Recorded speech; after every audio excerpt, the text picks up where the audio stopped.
वंदे मातरम एक ऐसा गीत जिसने आजादी की लड़ाई में देशभक्ति की अलख जगाई, लेकिन अब यही शब्द सियासत के मैदान में नए विवाद की वजह बन गए हैं। एक तरफ इसे राष्ट्रभक्ति और देश की पहचान से जोड़कर देखा जा रहा है, तो दूसरी तरफ इसके नाम पर राजनीति करने के आरोप भी लग रहे हैं। सवाल उठ रहा है कि आखिर वंदे मातरम पर बयानबाजी क्यों तेज हो गई है, कौन किस पर निशाना साध रहा है और इस पूरे विवाद के पीछे क्या है राजनीतिक गणित। आइए जानते हैं। नमस्कार, मैं पल्लवी शर्मा, आप देख रहे हैं अमन न्यूज। दरअसल केंद्रीय गृह मंत्री अमित शाह ने वंदे मातरम को लेकर कांग्रेस वर्किंग कमेटी के प्रस्ताव पर टिप्पणी करते हुए कांग्रेस पर निशाना साधा है। उन्होंने कहा है कि कल कांग्रेस पार्टी की कार्यकारी समिति ने एक चौंकाने वाला और राष्ट्र विरोधी निर्णय ले लिया। 1937 के अपने प्रस्ताव का अनुसरण करते हुए उन्होंने वंदे मातरम के केवल 2 श्लोक गाने का निर्णय लिया है। गृह मंत्री ने कहा है कि पूरे देश को याद दिलाना चाहते हैं कि 1937 में कांग्रेस पार्टी ने मुस्लिम तुष्टीकरण के लिए वंदे मातरम को 2 भागों में बांटकर देश के विभाजन की नींव रखी थी, जिससे 2 राष्ट्र सिद्धांत को मजबूती मिली, देश का विभाजन हुआ और पाकिस्तान का जन्म हुआ। जब मोदी सरकार ने पूरे गीत को गाकर उस ऐतिहासिक गलती को सुधारा और राष्ट्रीय एकता को फिर से मजबूत करने का प्रयास किया, तो सभी सरकारी कार्यक्रमों में इसे पूरी तरह से गाने के निर्णय को कानूनी समर्थन भी दिया, यानी कि ये कानून बन गया। कांग्रेस ने अब इसे नजरअंदाज करने का फैसला कर लिया है। कांग्रेस का यह निर्णय उनके चरम तुष्टीकरण नीति की पुष्टि करता है।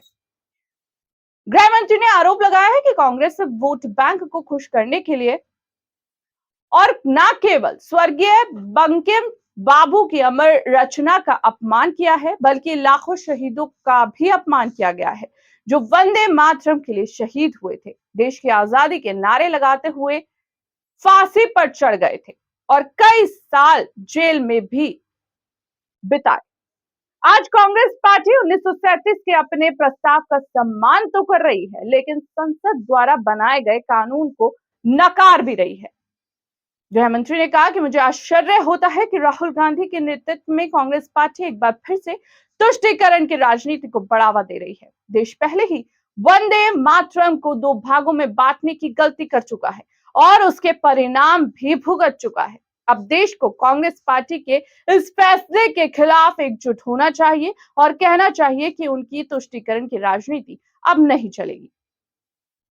बीजेपी कांग्रेस पार्टी के इस फैसले की निंदा करती है। केंद्रीय गृह मंत्री अमित शाह ने बयान पर कांग्रेस सांसदों का भी बयान सामने आया है। कांग्रेस सांसद पवन खेड़ा ने उन पर पलटवार करते हुए कहा है कि ये किस कार्यकारी समिति के प्रस्ताव की बात कर रहे हैं। वो प्रस्ताव तो 1937 में पारित हुआ था। क्या इसका मतलब ये है कि अमित शाह अब खुद को सरदार पटेल, महात्मा गांधी, पंडित जवाहरलाल नेहरू, राजगोपालचारी, मौलाना आजाद से भी बड़ा समझ रहे हैं? वो संविधान सभा के खिलाफ बोल रहे हैं? क्या वो डॉक्टर अंबेडकर से भी बड़े हो गए हैं? जब वंदे मातरम के 2 श्लोक पारित हुए थे, तब संविधान सभा में देश की हर विचारधारा का प्रतिनिधित्व किया गया था। वो ये नहीं बता सकते कि पैलेट गन किसके कहने पर इस्तेमाल किया गया था, या फिर वो इतने अक्षम है कि उन्हें वे पता ही नहीं कि गोली किसने चलाई थी, किसके आदेश पर चलाई गई थी, या फिर उन्हें पता है क्योंकि उन्होंने खुद से ही ये आदेश दिया था। पवन खेड़ा ने कहा कि जो व्यक्ति 20 दिनों तक संसद से फरार रहा, वो अब खुद को सरदार पटेल से भी बड़ा बता रहा है। क्या हमें उनकी बात सुननी चाहिए या फिर सरदार पटेल की? क्या हमें संविधान सभा की बात सुननी चाहिए या फिर अमित शाह की? वहीं दूसरी तरफ वंदे मातरम पर सीडब्ल्यूसी के प्रस्ताव पर कांग्रेस सांसद रेणुका चौधरी का भी बयान सामने आया है। उन्होंने कहा है कि हमारे पूर्वज वंदे मातरम गाते हुए उन्होंने अंतिम सांस ली, तब बीजेपी के लोग कहां थे, जो संसद में जवाब नहीं दे सकते और जो बच्चों की पिटाई करवाते हैं, वे ही हमें बताएंगे कि हम क्या हैं।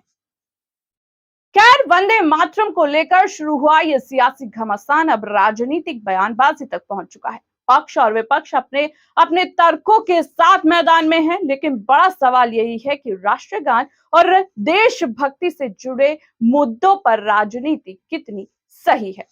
फिलहाल बयानों का दौर जारी है और आने वाले दिनों में यह विवाद किस राजनीतिक मोड़ पर पहुंच सकता है, ये देखना दिलचस्प होगा।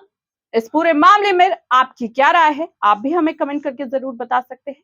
फिलहाल के लिए इतना ही। देश और दुनिया की तमाम बड़ी खबरों से जुड़े रहने के लिए आप देखते रहिए अमर न्यूज।